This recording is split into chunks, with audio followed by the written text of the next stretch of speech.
Welcome back to EndZone. We've got plenty in store for you and another great show and another great showing out of Starkville as they hosted Louisville. Get an update and highlights from Pontotoc and Corinth.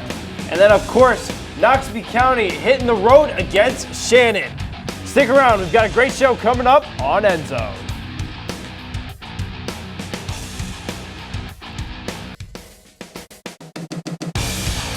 WCBI Sports EndZone Show with Carlo Barone and Avery Cameron is brought to you by Carl Hogan Toyota, Fastnet, powered by Ford County, and Clark Beverage Group.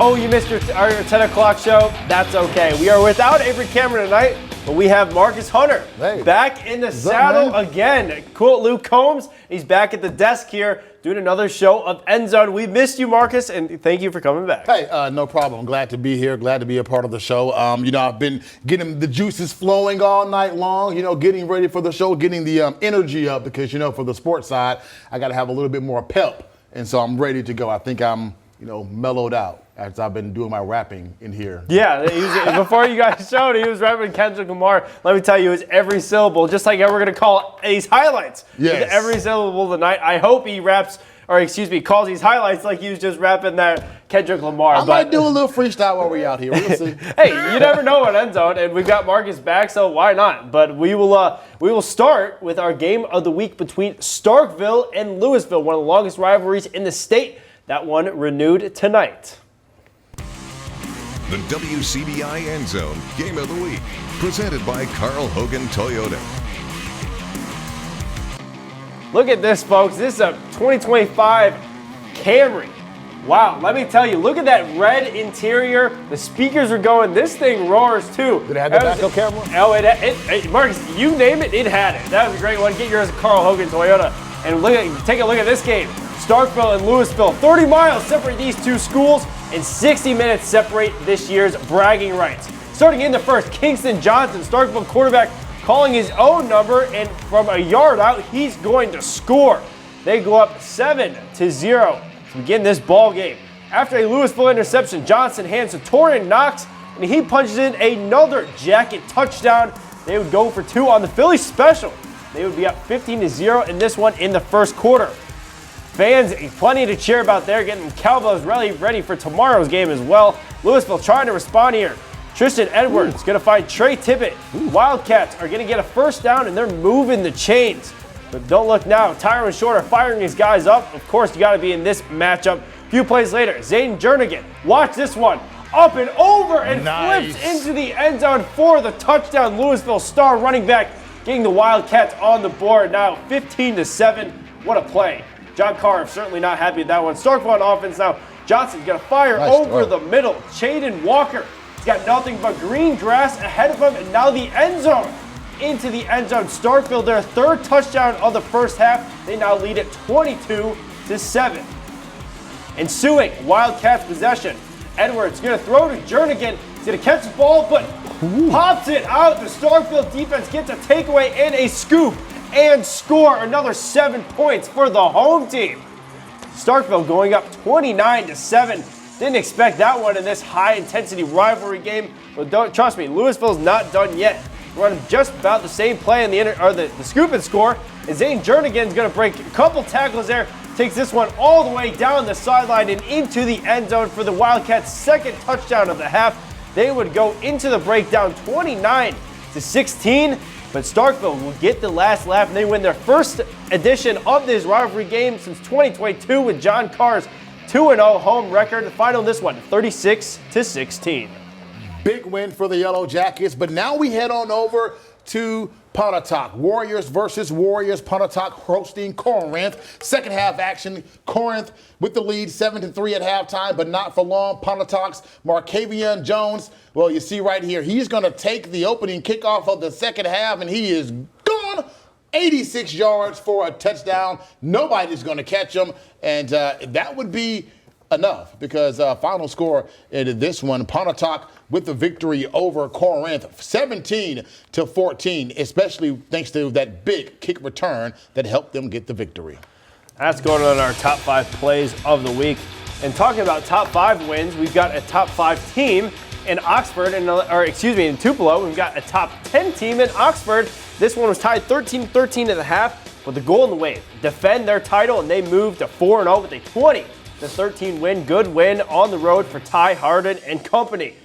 Talking about good wins as well on the road, same situation here. Itawamba getting the victory over Saltillo 26-21.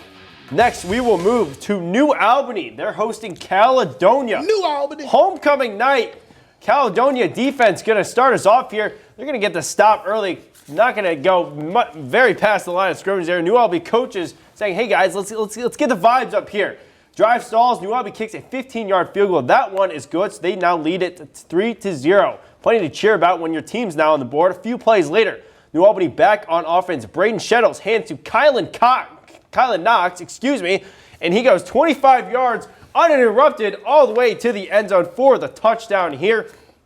As New Albany would win big over Caledonia. They put up a 60-burger and win this one 66-21. And looking at some more scores, Grenada, one of those top teams in 6A, they show exactly why that is tonight. They get the win over Cleveland Central 21-12. All right, about an hour north of here, the Shannon Red Raiders hosting Knox, Shelby County. Late second quarter, Tigers leading 6-0. Red Raiders quarterback Deshaun Clifton. He's going to find DeGarius Clifton. That's his brother. And it's a nice run. Hey, brother, let me see you. Throw it to me again. And they do, hooking up for another pass and catch. Wow. This time going for the touchdown after breaking the tackle. He's like, yo, bro, I'm not going to leave you hanging with after that nice pass. Tigers then would turn on the offense after the game was tied 6-6. On the ground, Keon Mason, he's going to get the carry. Nice run right there. 4th and 1, and they do the Philadelphia Eagles impersonation, and Jakeem Goodwin comes out of the pile with the first down after more than 1 yard. That was a good impersonation. Yeah, exactly. The Eagles wish they can do it that good, but one thing the Red Raiders can do good is pass and catch. And you see right here again, Clifton tosses to Damari Shannon. I guess he's related to the city. And he goes all the way down inside of the 5-yard line. Tigers bring him down short of the goal. A little bit later after a penalty, 4th and 12, this pass is incomplete on the 4th down. The game would remain 6-6, but Knox should be scores a lot after that. They go on to win the game by the final score of 28-6. And coming back, we've got Choctaw County and Kemper County. Scores and highlights from there. New Hope and Brother Martin, and of course, French Camp in Nanawoya. Welcome back to EndZone, and welcome back, Dylan Mitchell. The Chargers head coach trying to get the win against Kemper County. That's a way to do it with your defense, getting the tackle for loss to start this win up. Ben Jarvis Shoemaker. What a name there, and what a run by Jeremiah Miller. He gets a handoff up the middle, breaks about 100 tackles, gets past midfield, and another Chargers first down, saying, Dylan Mitchell, please feed me more. I need more carries, please. Later on, Chargers on offense. KJ Court going to roll to the left, and that one's going to be intercepted on the sideline by Zion Hubbard. But this one would go in favor of the Chargers. They rebound after last week's loss. Choctaw County gets the victory, 50-36. All right, down the street at Columbus High School, Columbus taking on Meridian, and early on in this one, game tied at 0-0, but they're going to give it to Grant Hill, and Grant Hill, he's not dunking over anybody. He's just trucking folks right there, getting inside the 5-yard line, and Grant Hill is going to finish off this drive with a touchdown run. Meridian takes an early 7-0 lead over the Falcons. The Falcons defense looking to help them get on the board after the offense stalls. Meridian gets to the right back, but then check out Jeremiah Blewett, Oski, and he's gone the other way with it, folks, for the pick 6 touchdown Falcons. Extra point would be no good, so Meridian still with a 7-6 lead after that. Then a little bit later, Meridian's Jaden Johnson is going to get the ball on the carry, and you're going to see him pointing out his defenders, and he's like, I got the ball, I have yards, but not enough. A defender trying to hit me, not enough. And he knocks him over right there. I told you I was going to get it in there. And he's like, yeah, not enough. And you see him right there with the nice run. And he's like, that run was not enough. And he gets it again and goes into the end zone for the touchdown. And he's like, yeah, that's my Kendrick Lamar dance, folks. But Columbus High, they're like, you know what? We're not going to be outdone, because right after that, on the ensuing kickoff, you see him right there. Michael Brewer got his name wrong at 10, not getting his name wrong right here. Brewer on the 83-yard kickoff return for a touchdown. Falcons now cutting this game to a 14-12 lead. But the Columbus Falcons offense continued to stall out in the red zone. Offense was moving the ball, getting into the red zone a lot, as you see right here, inside the 5-yard line, inside the 10-yard line actually. But they were unable to get that touchdown, as they would get it picked off in the end zone, trying to convert right there. And this was a close game, with Meridian getting the win in the end by just 2 points, 21-19. Wildcats over the Falcons. All right, and we have more action this time. New Hope taking on Brother Martin. And Carlo, Brother Martin is from where? Louisiana. They're the 18th ranked team in Louisiana, going against New Hope. All right, and so you see New Hope has a tough task right here. Tyrekus Brooks on the run for the first down. Makes after a 3rd and short, but then you see Brooks right here. He's going to throw it to his running back, Jacob Jefferson, who's going to have a big gain on that one. And then Jacob Jefferson again, this time getting it in that bigger gain, rushing the football. He's going to score a touchdown. 6-0, New Hope with the lead. However, Brother Martin, they're not a ranked team in Louisiana for no reason. The quarterback, Hudson Fields, is going to throw a pass to Easton Royal, and Royal is like, crown me. Getting into the end zone for the touchdown, a 7-6 lead for Brother Martin at that point, and Brother Martin goes on to win this game over New Hope in a close one. They get the victory, 38-26. And looking at some scores here, Winona and Houston. This one becoming a final just a few minutes ago. Winona getting the road victory over the Hilltoppers, 35-22. And South Pontotoc getting a massive home victory over Okolona. They win that one 41-19. And they will then head out to French Camp, hosting Nanawoya. Homecoming night, welcoming in the Warriors here early on for the Warriors. 3rd down, Cade Massey is tackled for a loss by French Camp. Kids pointing at the camera as they're celebrating homecoming. Cade Massey, though, would be celebrating this pass and catch for the big gain for the Warriors inside the 15-yard line for a 1st down. More for the Warriors here. Massey is going to get the QB keeper right up the gut. He's going to break some tackles, and he's into the end zone for the 12-yard touchdown run.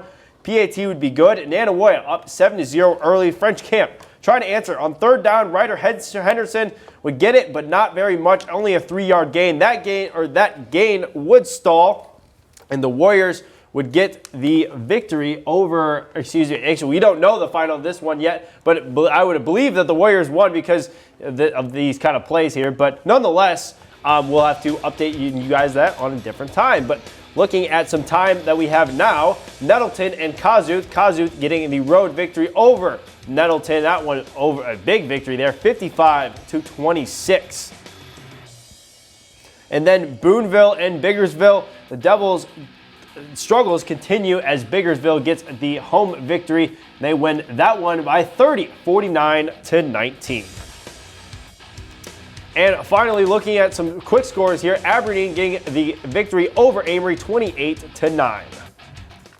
And when we come back, let's go ahead and hit this Baldwin-Moorville game right here in the Baldwin Bearcats hosting Moorville tonight. Opening kickoff, the Troopers with the onside kick, and they're going to recover it, and that's a great way to start the game. Quarterback Sam Tucker Goff is going to hit his caddy, Cameron Caddy, for the 1st down. Yeah, that's their name, Goff and Caddy.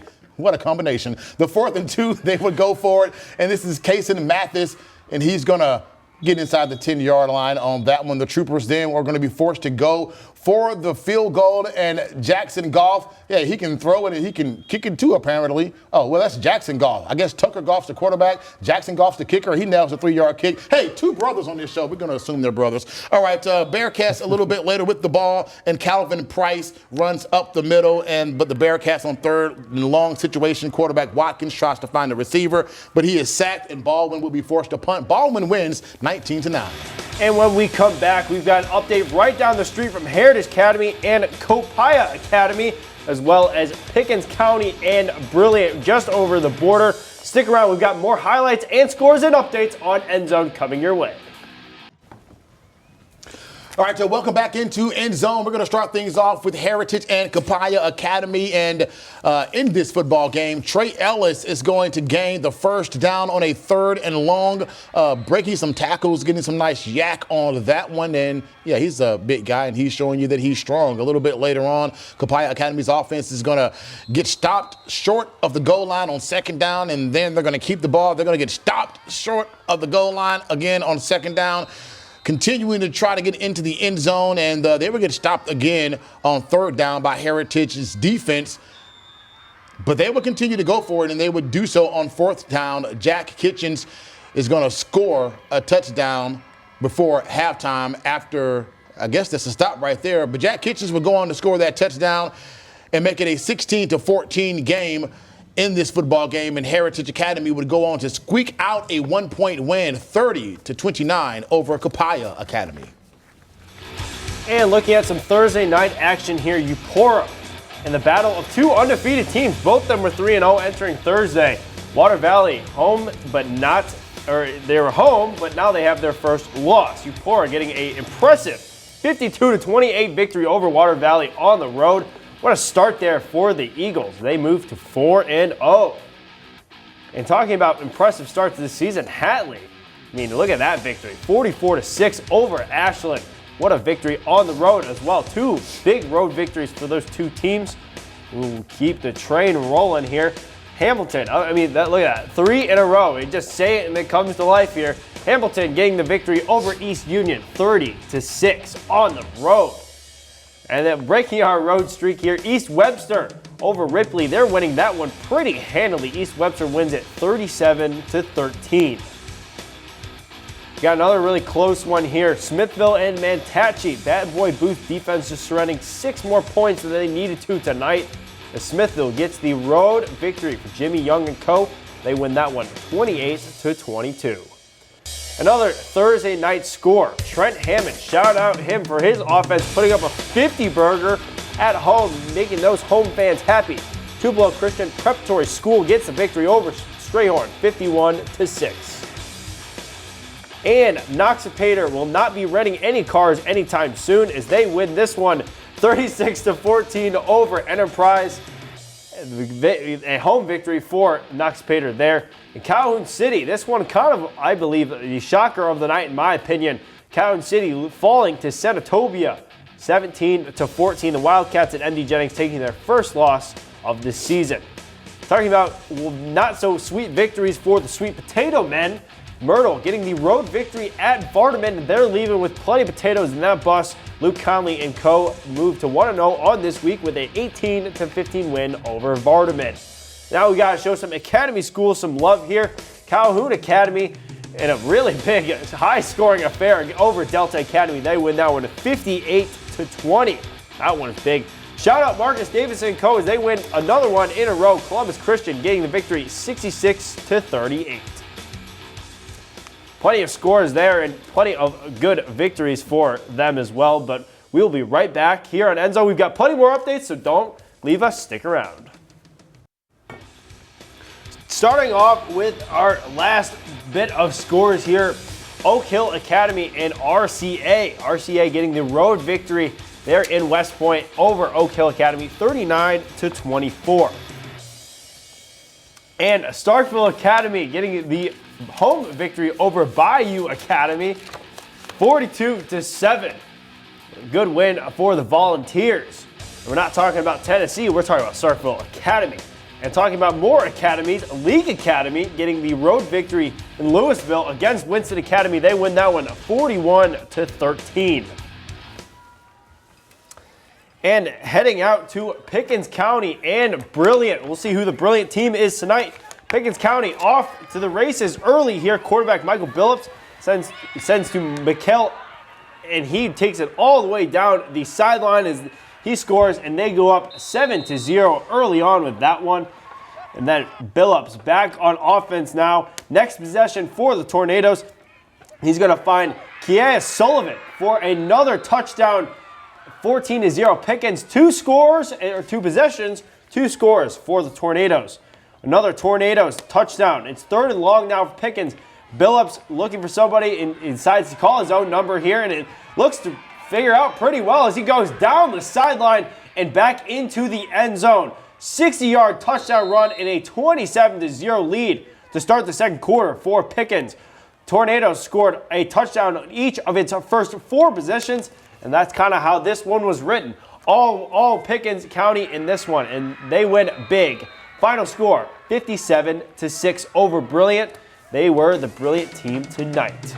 And looking at some more Brilliant scores coming your way, Vincent getting the home victory over Solent, 34-8.